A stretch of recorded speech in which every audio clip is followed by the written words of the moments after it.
Okay, so hi. I'm in my Kai Senat era right now, so I'm gonna do this little video to talk about a topic that I hold very close to my heart and that is very relevant to me right now, and hopefully to a lot of other people out there as well, which is the paradox of the female muse. And with a title as enticing as this one and provocative as this one, we can take it a lot of different ways and we can view it through multiple different lenses and angles, but I'm just going to give you my personal opinion as a cis woman that lives in the current society, and also taking into account a lot of interactions with other cis women that I've had through my life. So without further ado, let's begin with a very important term that is going to be really relevant to us tonight, which is gender norms. So gender norms are basically the way that society and communities give you a life purpose that you never consented to. So you basically are given this textbook of norms that you are supposed to follow depending on whether you're a cis man or a cis woman. And of course, you have to learn how to fit in society through these gender norms, just out of pure survival purposes. So you basically remember these norms and you also apply them both proactively and also subconsciously, usually during the most developmentally relevant phases and ages of your life, which is basically childhood. You know, these are taught to you during childhood. You're literally living under them and you're being taught them ever since you're forming in the womb. So this is going to affect you and form you very relevantly on during your childhood, but also it's going to have effects during the rest of your life. So with these gender norms, we have two different characters that arise, which are the cis hetero man and the cis hetero woman. So in the case of the cis hetero man, the gender norms tells them that they need to achieve success on their own, which that will somehow magically equal to having power and feeling that they have power over what, we don't know, but just power in society.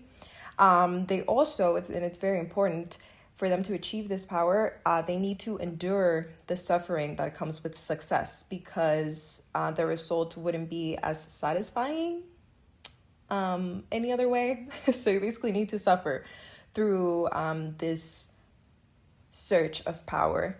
And that is also why I feel like I've been seeing the rise of stoicism in our generation lately, and why it's typically aimed to cis hetero men, because it just makes sense. Honestly, stoicism makes sense, but it's been very distorted through social media and globalization overall. So all of this endurance of suffering and search for power basically leads men to become very hard workers, which will make them fit even better into this patriarchal capitalism society that we live in. And it also forces them and makes them believe that they need to be providers. The thing is, though, that providers are basically creators, okay? Because you're literally taking what you have, what you are, what you own and possess during the present time to create something either for yourself or for somebody else. But I feel like it's very important, and we have disconnected the provider man stereotype. It has become like a stereotype right now. So we have forgotten that being a provider means also being a creator. And in order to create, you need to feel. There's just no other way, honestly. For me, there's just no way that you can create without feeling. And if you do create without feeling, it pretty much just leads to production with no emotional depth. So you're giving, you're providing, you're creating for your partner or for just society overall, but you're not genuinely emotionally connected to this production that you're having and that you're putting out into the world. Now, let's talk a little bit about the cis hetero woman.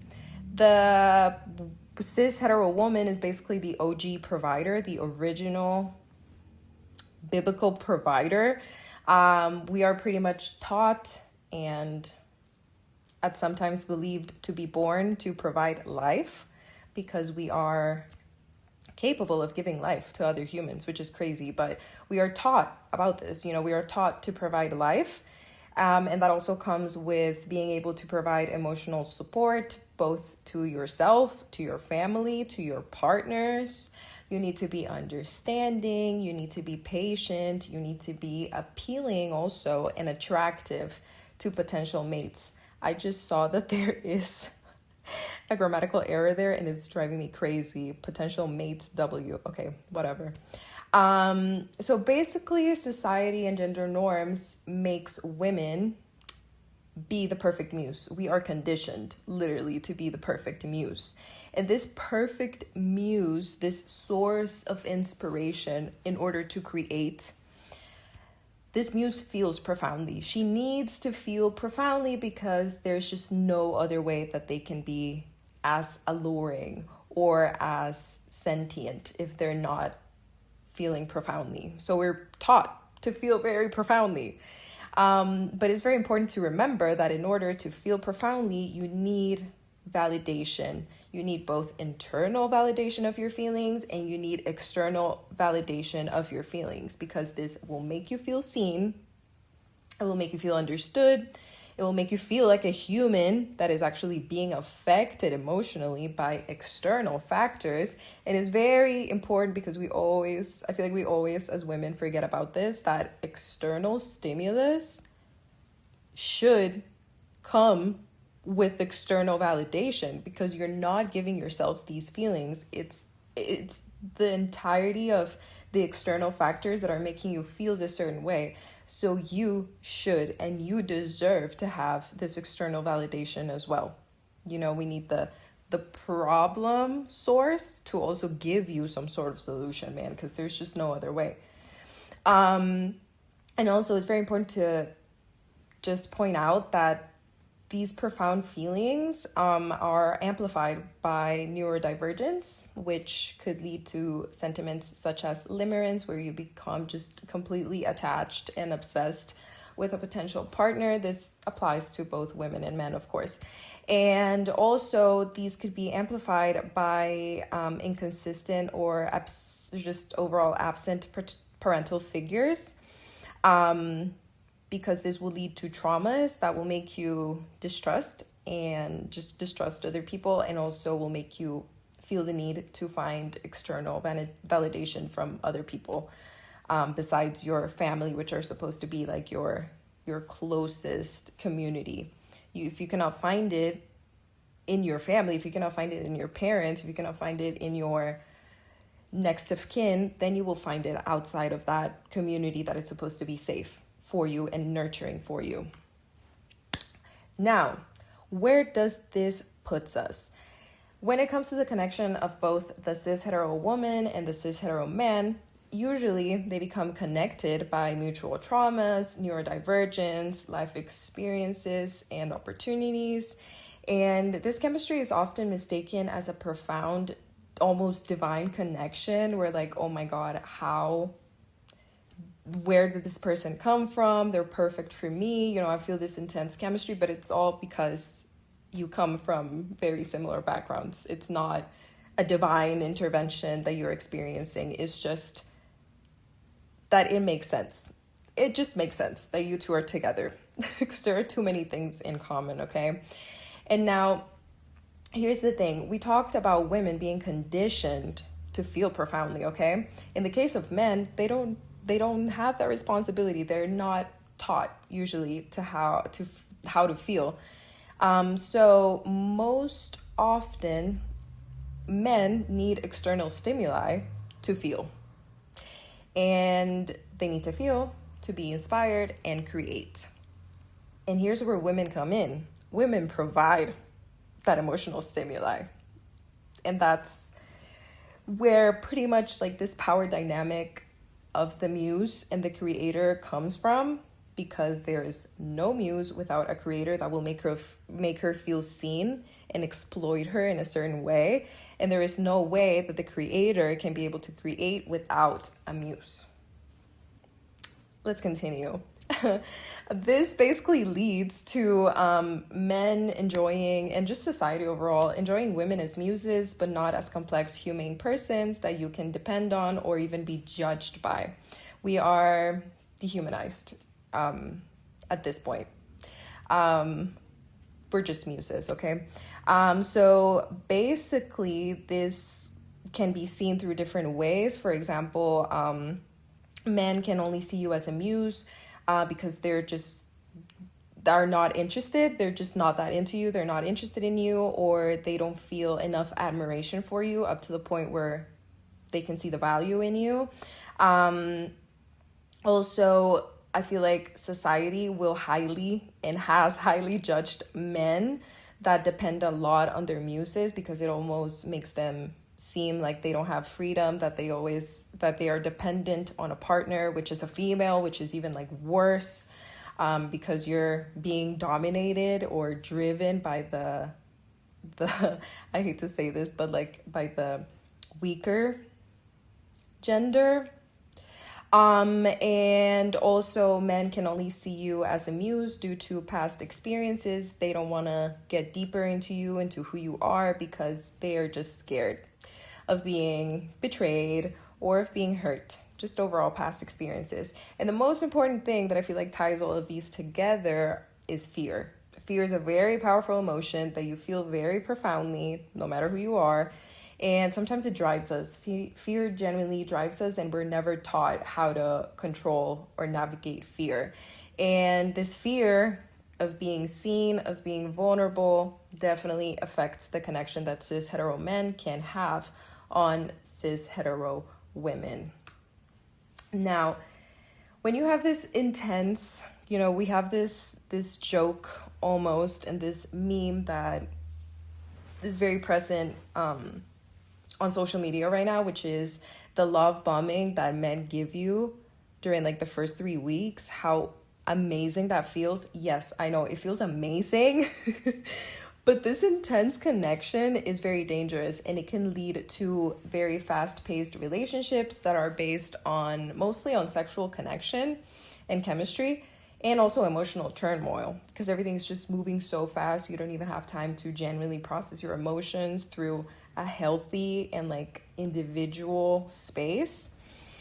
And this has a lot of effects both on women and men. For men, I have seen that they usually become emotionally unavailable because of fear, just fear of opening up, of letting go, of actually feeling. And also they don't need external validation from women, because they are already satisfied with male validation. And I feel like this is also why women fantasize about loner men that don't have many friends, or that just overall has a poor social life, because generally, why else would they need you? If they already have the male validation that they need, that equals to having external validation. So why would they need you for validation? They already have it. And they already have the external validation that they crave the most, which is male validation. So why would they even fucking need you, bro? And now in the case of the women, I've seen that women pretty much think that the man likes them because they're expressing all the existing love languages. So for example, when they take you, you think that they love you because they take you on a date, and that means that they're giving you quality time plus acts of service plus gift giving can be involved in there. They give you sex, which is pretty much physical touch. They also provide you with superficial communication, and you can misinterpret that as words of affirmation at times. And also, having an emotionally unavailable man, which I feel like men are just typically emotionally unavailable as a way to protect themselves, which is completely fine. But they, for some reason, just because of this emotional turmoil, because of this intense connection, they will slowly open up emotionally to you. So they will trick you subconsciously or proactively. I don't know. But I think it happens most of the time subconsciously. Men will make you believe that they're opening up emotionally, but they're not. They're not. At the end of the day, they're not. It just fits the vibe, so they do it, okay? So what happens after having this very, very, very intense connection? The future of the relationship, I feel like, can go one of two ways. So the first way is the good ending, because you both open up and you both let go of fear. You don't let fear drive you. You don't let fear drive neither of you, okay? So this can definitely be achievable via mutual communication, mutual agreements, and teamwork. This pretty much includes holding each other accountable. It's really important for survival and for mental health to have an accountability partner. And your romantic partner can definitely be that if you decide and you open up to that and you're not fearful of somebody making you be accountable of your own actions and of your own patterns and cycles and traumas and etc. So I say that this is the good ending basically because you are both supposed to feel satisfied and safe. And this eventually just leads to the disappearance of harsh social power dynamics. And that's very positive because if there's no harsh social dynamic, if there's no gender norm being involved in there, you both let go of fear, you both let go of all of these requirements that society has made you believe that you have to accomplish and work under. You're going to be able to explore those power dynamics of the dominant and the submissive person via sex, which is really good. They can be safely explored through that. You don't need to have a power dynamic in a relationship. You can have it in the bedroom, but it goes hand in hand, okay? You need to have a good, stable relationship outside of the bedroom where you both feel safe and satisfied and there is no power dynamics, so that you can completely let go and feel comfortable of exploring those power dynamics in the bedroom, okay? And then there is the second ending, which is the bad ending. This is pretty much where you are both left feeling confused through mutual mixed signals because you're not clear about your intentions, because you don't know how to feel, you don't know what you want, etc. Every day doesn't have the same intensity, and this is usually aggravated by long distance.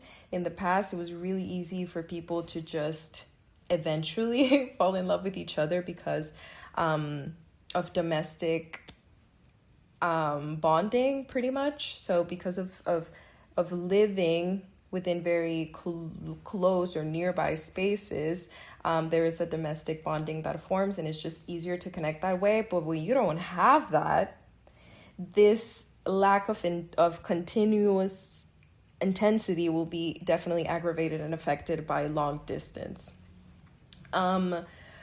Also, the fear of being hurt and feeling intensely, once again, letting fear drive the relationship will lead it nowhere. And usually these confused feelings lead to just running away because it's easier to run away than to actually feel and process feelings. This includes becoming more emotionally unavailable, which happens typically to men more. And this can actually be seen very predominantly through how typical it is to see absent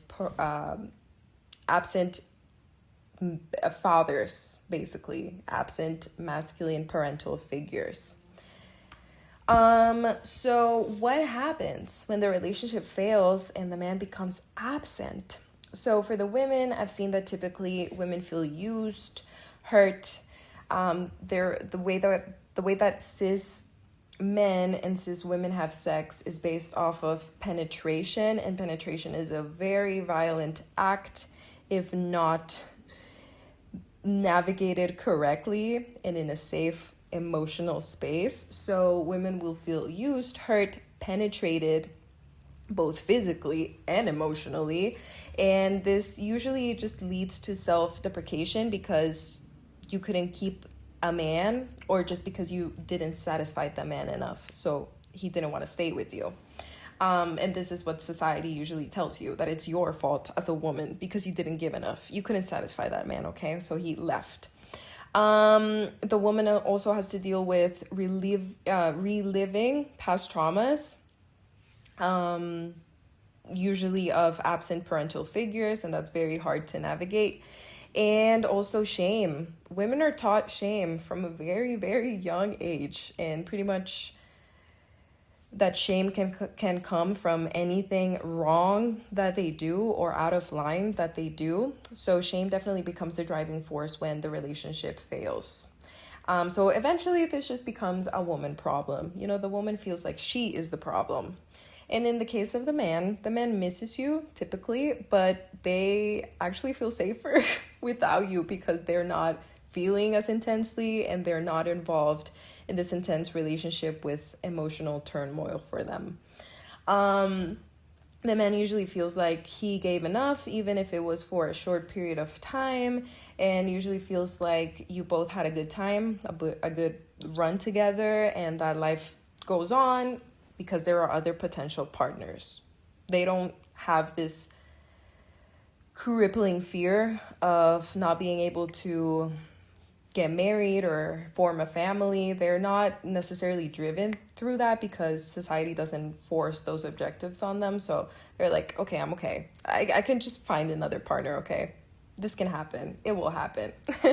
And also a lot of men, depending on how these intense relationships end, can develop some sort of hatred towards women. So it's just basically easier to blame the other person. So a lot of cis hetero men just blame everything on women. I get it. It's easier. But this means that the relationship also becomes a woman problem. Yes, shame. This what you're seeing in the screen right now just basically perpetuates this cycle of shame that women are supposed to feel because both sides feel like it's a woman problem that the relationship failed because we're the ones that are supposed to hold shit down and lock in. We get to the aftermath. Women usually enter a cycle of not feeling emotionally satisfied. They start feeling used for their bodies.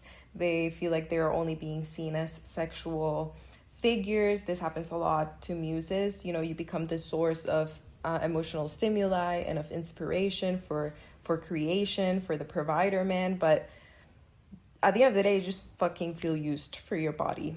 And they make you feel like a sexual being, which has happened to muses historically. They used to be almost divine beings, and now they're only seen as like sexual figures for some reason. It's really fucked up. You can look for more information on that if you're interested. But yeah, women are left feeling used for their bodies. They are distraught over the possibility of being alone forever. They start questioning if they're naive. And these feelings worsen with age because of societal pressures. So, you know, I remember that when I got my heart broken at 19, I was hopeful. You know, it hurt, but I was hopeful that I could find another partner. But now that I'm 26, I'm not gonna lie, I feel the pressure. You know, I feel the pressure of my most fertile years leaving me, of my you know, youngness leaving my body. And yeah, you know, society has made me feel pressure over these things, over needing to find a partner now because the time is now and I won't have any more time to find another partner or to form a family. So it just gets worse with age. And I have talked and have had a contact with 30-year-old women, 40-year-old women, 50-year-old women, and they all have this burden of societal pressures that they just need to find a man. So they settle for awful partners. But that's a topic for another day. But that usually is what happens to women. And in the case of men, I've seen that they enter a cycle of running through women, just trying to find the perfect submissive partner, where there can actually be a societal power dynamic that makes them feel safe. So usually this leads to men looking for younger women that still don't recognize their self-worth or are still craving that intense external male validation. Yeah, I don't have much more to say. That's just what typically happens. And now, talking about typical, we're going to talk about the typical source of failure in cis hetero relationships. which is that no common objective was established in the beginning. Modern dating structures permit us to view dating as just having fun without an objective purpose in mind beyond mutual stimulus. So we are basically just dating right now to have fun. It feels like people are just dating to fuck comfortably and safely in a way, but it's like, what is even the point of dating? Like, or trying to get emotionally involved. It's just weird. We don't settle a purpose from the beginning. So we just do stuff. We get into like emotionally involving relationship with people, and we don't even know where it's leading up to. Like, you don't know why you are spending time with this person, why you're working on this person, why you're working with this person, because it's leading nowhere. You haven't settled on an objective. So it's pointless dating, basically. So honestly, if you want to become a team in life and date with purpose, there are various objectives that come to mind that satisfy both personal goals and also allow you to work towards a stable, safe, and healthy relationship. So these mutual goals that also satisfy personal goals can be, for example, consensual marriage, procreation, having a baby, building a home. That can include, actually like building a house or owning a house together, just building a home overall, having a pet together, forming a family, also growing spiritually and emotionally through love. Amazing, just amazing for everybody involved. We need more love. We need to be more driven by love in the current state of the world, okay? We cannot let fear guide us. We need love to guide us. And also, why not be each other muses? Right now we live in a world where both men and women are providers. We are both creators, and we both need muses. So why not be each other muses? Like, it just makes sense. But we need to settle these objectives from the beginning, not just go with the flow. It doesn't work that way. It's always going to end badly if you just go with the flow. We need structure. Life is very non-structural right now, so we need structure with things that we want to work and that we want to actually work out properly and how we want them to work out. So now, based off of what I just told you about these objectives, such as procreation, marriage, and building a home, you will probably be thinking right now, like, is there no purpose beyond gender norms? So listen, women are born with life objectives that are typically male-centered, such as focusing solely on their romantic relationships or making sure that they have a functioning domestic life. But we need to understand that these are all male-centered. Like, I get it. What we saw in the previous little image, we can see that marriage, procreation, building a home, even being each other muses, like this all sounds male-centered. And it's because it typically is, okay? So we can find purpose beyond that. We can find purpose beyond those gender norms, and we can allow each other to break free from typical and ancient power dynamics. And that, that objective of trying to both the woman and the man breaking free from gender norms can be a purpose. That can be a mutual purpose, and that can be a purpose that benefits you both, because men can find the emotional support and female validation that they yearn for within the capitalistic system, so they can become a responsible partner whilst allowing himself to nurture emotionally just as much or more than the woman. So when we find that, when we allow men to break free from the patriarchy, because I feel like it's easier for women to break free from the patriarchy because we are being directly or more clearly affected by it. But it's harder for men to do so. So they feel like they need to be providers, that they need to be strong, hardworking, like all these things that they're not able to feel very profoundly because that's just too feminine, or that they cannot depend so much on their partner. we can help men, grow out of the patriarchy as well, and grow out of the gender norms. It's a little bit harder for them, but it can definitely happen, and it can be a mutual objective and purpose for dating. So after that talk that we had, I just want to give out some very specific final notes directed to cis women specifically, and that is that you need to remember that men are typically emotionally inconsistent because they don't feel the pressure to be as stable or as present in their partner's lives. Men pretty much test how much of their instability you can tolerate and how you can be cyclically content with low effort displays of emotional affection and attention.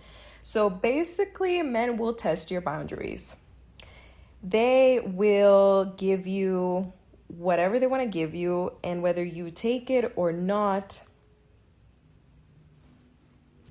they will take note. They will take note of that. They will see how submissive you are. They will see how willing you are, and they will see how much you give them with how little they give you. So they will start, giving you crumbs, and if you eat them up, they're going to take advantage of that. Also, it's very important that women to understand and accept that us women usually look for external validation, pretty much based off of gender norms. So we all need external validation, but for women, it's just easier to find it through sexualizing their bodies, especially through social media. We know that men are sexual beings. Men are usually driven by sex and by pussy. I love A$AP Rocky because he was so real when he said that pussy runs the world. Like, it generally does, bro. And it makes men do all of these things, like take care of their hygiene, look good, become better people, because they want to get women. They want to get with women. So men are sexually driven creatures, even with their hormones. Testosterone is what runs through their body 24/7 and very steadily. They're being driven by testosterone, so that increases the sexual driven nature of men. So women take advantage of that, and we sexualize our bodies. We put our bodies out there in any way that we can to receive that external validation, because men can just easily fall into these traps. Also, I find that it's very particular that women usually connect with the queer community a lot easier, and I feel like it's because this community has partially freed itself from traditional gender norms. Queer people don't fit the typical gender norms most of the time, so this makes women feel like these are safe spaces that allow for deeper connections, and that you can even find some sense of community within these communities, within the queer communities.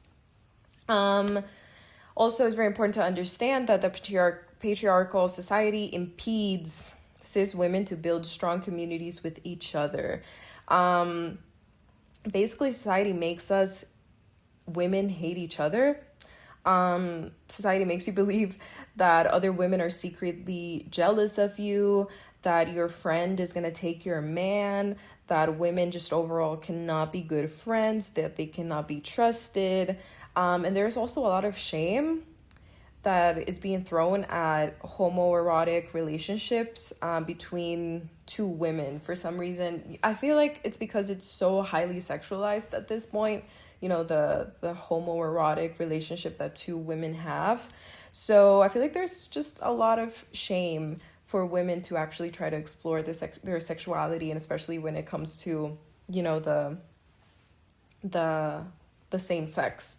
And it's really sad to think about this, because actually male-based relationships are encouraged to be homoerotic almost. We literally have the term bromances. What else can be more homoerotic than that? Than calling a friendship a bromance? It's fucking crazy. So yeah, male-based relationships are actually encouraged and seen through a much more positive light. And just as a final reminder and message, I want to remind you that you slowly fuse into the persons you decide to spend your precious time with.